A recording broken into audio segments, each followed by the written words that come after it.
dahil naumay nga ako sa mga karne nung nagdaang mga holiday. Kaya naman eto napagawa na ako ng masustansya at napakasarap na salad.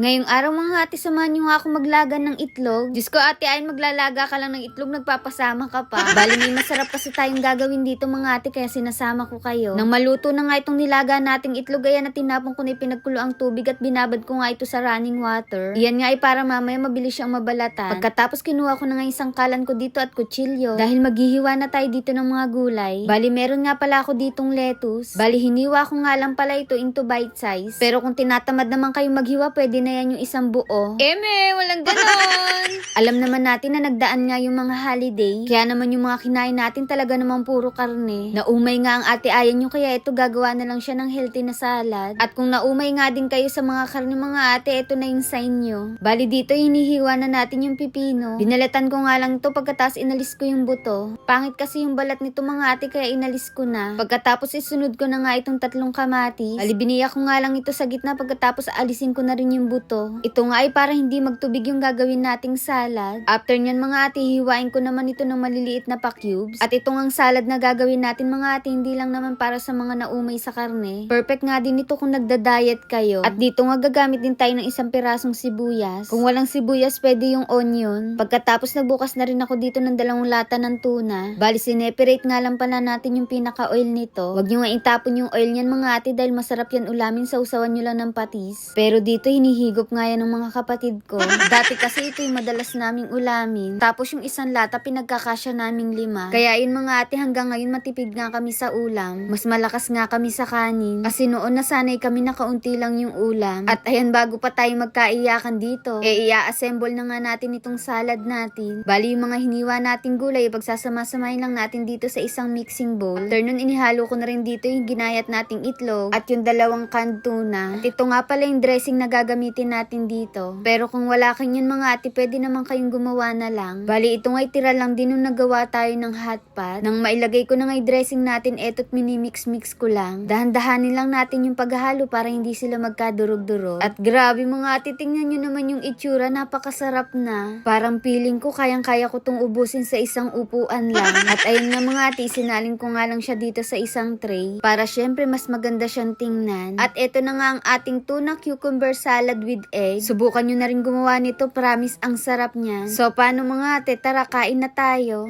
At unang kagat, first bite.